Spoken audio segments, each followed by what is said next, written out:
कूटनीति यानी डिप्लोमेसी की दुनिया में अक्सर जो दिखता है वो होता नहीं है, और जो होता है वो कभी न्यूज़ चैनल्स की ब्रेकिंग न्यूज़ का हिस्सा नहीं बन पाता। आज हम मध्य पूर्व यानी मिडिल ईस्ट के उस सुलगते हुए बारूद के ढेर की बात करेंगे जिस पर बैठकर दुनिया के बड़े बड़े मुल्क शांति के कबूतर उड़ाने की कोशिश कर रहे हैं। आज की हमारी कहानी के 4 मुख्य किरदार हैं: अमेरिका, ईरान और इजराइल।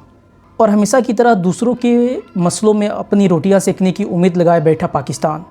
आज कुछ ऐसे मेजर डेवलपमेंट्स हुई है जो आने वाले समय में दुनिया का नक्शा और ग्लोबल इकनॉमी दोनों को बदल कर रख सकती है। अमेरिका के वाइस प्रेसिडेंट JD वैंस ने एक ऐसा बयान दे दिया है जिसने रातों रात पाकिस्तान के हुक्मरानों की नींद उड़ा दी है। एक तरफ शांति समझौते का ड्राफ्ट मेज़ पर रखा हुआ है, तो दूसरी तरफ ईरान ने दुनिया की सबसे अहम समुद्री जीवन रेखा स्ट्रेट ऑफ हॉर्मुज को फिर से बंद कर दिया है। आइए इस पूरी जियोपॉलिटिकल विसात को जरा बारीकी से परत दर परत समझने की कोशिश करते हैं। शुरुआत करते हैं अमेरिका के वाइस प्रेसिडेंट JD वैंस के उस बयान से जिसने पाकिस्तान के हुक्मरानों के चेहरे का रंग उड़ा दिया है। बताया जा रहा है कि ईरान के साथ अमेरिका की जो भी पर्दे के पीछे बातचीत चल रही थी उसके मुख्य सूत्रधार JD वैंस ही थे। इन दोनों देशों के बीच एक MOU यानी मेमोरेंडम ऑफ अंडरस्टैंडिंग साइन हुआ है।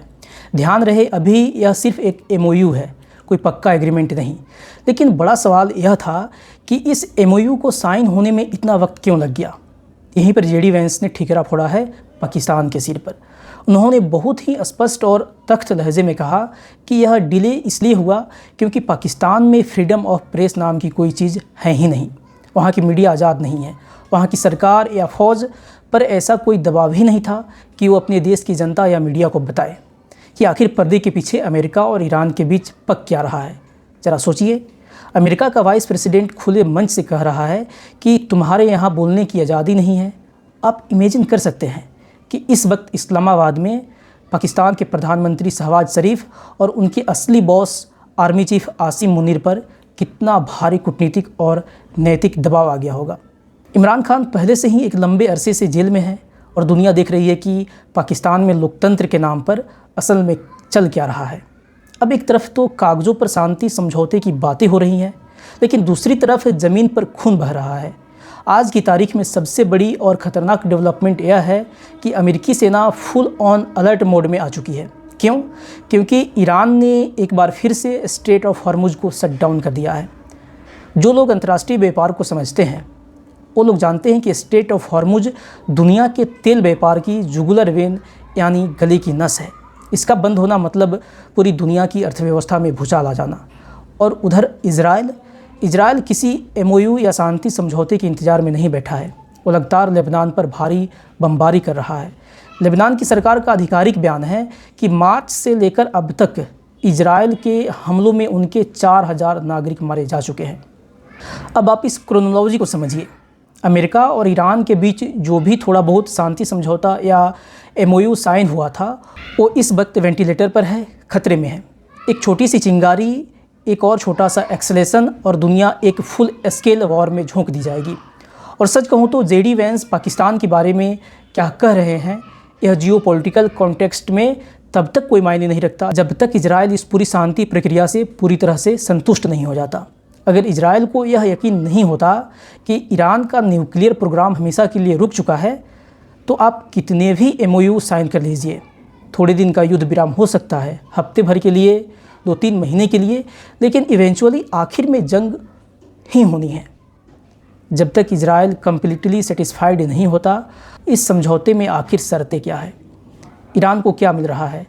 JD वैंस अमेरिका में अपने वोटर्स को यह समझाने की कोशिश कर रहे थे कि ईरान को इस डील से कोई खास फ़ायदा नहीं होगा, लेकिन अमेरिका के ही प्रतिष्ठित अखबार न्यूयॉर्क टाइम्स ने उनकी पोल खोल करके रख दी है। न्यूयॉर्क टाइम्स ने बाकायदा एक आर्टिकल पब्लिश करके बताया कि JD वैंस का जो डिफेंस है वो भ्रामक है, मिसलीडिंग क्लेम्स पर टिका हुआ है। सच्चाई क्या है? सच्चाई यह है कि अमेरिका और ईरान के बीच जो MOU साइन हुआ है उसमें साफ साफ लिखा है कि ईरान के लिए $300 बिलियन का एक रिकन्स्ट्रक्शन फंड बनाया जाएगा। जी हाँ, $300 बिलियन का, ताकि ईरान खुद को फिर से खड़ा कर सके। इसके अलावा ईरान के जो बिलियंस ऑफ डॉलर्स अमेरिका के पास फ्रीज्ड एसेट्स की कैटेगरी में पड़े थे वो अमाउंट भी उसे वापस लौटा दिया जाएगा। आपको यह जानकर हैरानी होगी कि $1 बिलियन तो पहले ही रिलीज़ किए जा चुके हैं ताकि ईरान अपनी न्यूक्लियर साइट्स का इंस्पेक्शन करने की इजाज़त दे दे।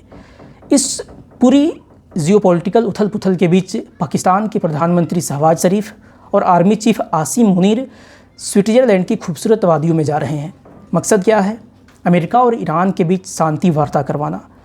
अब कड़वा सच सुनिए, ईरान और अमेरिका ने आखिरी दौर की जो भी बातचीत की वो सीधे यानी डायरेक्ट की है। जो भी बैक चैनल थे, जो भी बिचौलिए थे, उन्हें दरकिनार कर दिया गया है। तो सच बात यह है कि स्विट्ज़रलैंड में पाकिस्तान के पीएम और आर्मी चीफ का कोई बहुत बड़ा रोल अब बचा नहीं है। लेकिन पाकिस्तान को एक बहुत बड़ा मुगलता है, एक भ्रम है। इससे पहले पाकिस्तान में जो बातचीत हुई थी वो बुरी तरह से फेल हो गई थी। अब पूरी दुनिया की नज़र इस बात पर है कि स्विट्ज़रलैंड में होने वाली यह बैठक सफल होती है या फेल।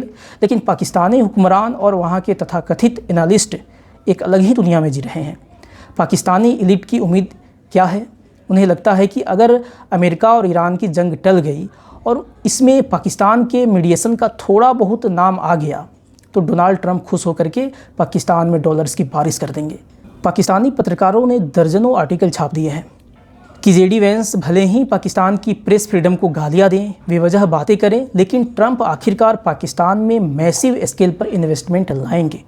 ट्रंप चाहे जितना कह लें कि माय फेवरेट आसिम मुनीर या माय फेवरेट शहबाज शरीफ, अंत में जियोपॉलिटिक्स में नंबर्स यानी आंकड़े डोमिनेट करते हैं, जज्बात नहीं। अर्थशास्त्र इस तरह से काम नहीं करता कि आपने दो देशों के बीच चिट्ठियाँ पहुँचाई और बदले में कोई देश आपके यहाँ अरबों डॉलर की फैक्ट्री लगा देगा।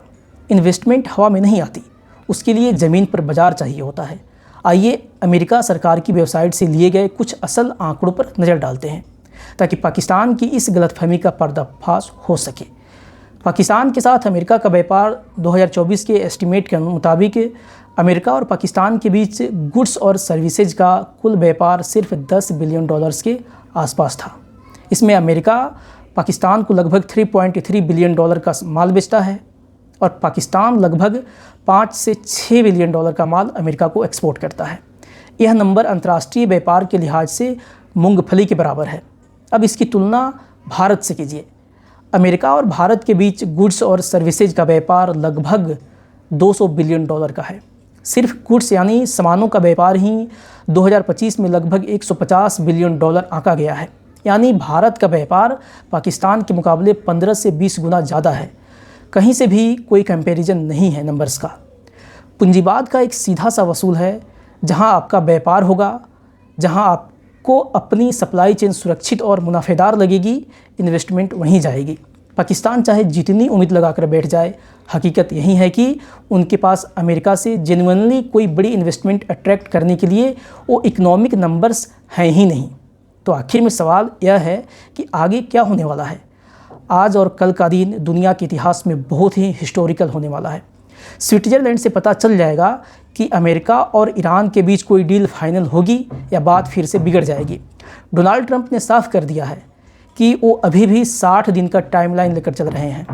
ट्रंप खुद इस बात को लेकर आश्वस्त नहीं है कि स्विट्ज़रलैंड में बात बन ही जाएगी। उन्होंने एक खुली चेतावनी दी है कि अगर 60 दिन के भीतर यह डील फाइनल नहीं होती तो अमेरिका स्ट्रेट ऑफ हॉर्मुज पर टोल लगाना शुरू कर देगा। अब समंदर के बीचों बीच ये टोल कैसे लगाया जाएगा, वहाँ कौन बैठेगा पर्ची काटने, यह किसी को नहीं पता। यह कूटनीतिक दबाव बनाने का एक तरीका हो सकता है या फिर किसी बड़े सैन्य एक्शन की भूमिका। पर एक बात तय है, आने वाले कुछ दिन ग्लोबल पॉलिटिक्स के लिए बेहद संवेदनशील है। शांति एक धागे से लटकी है और युद्ध मुहाने पर खड़ा है।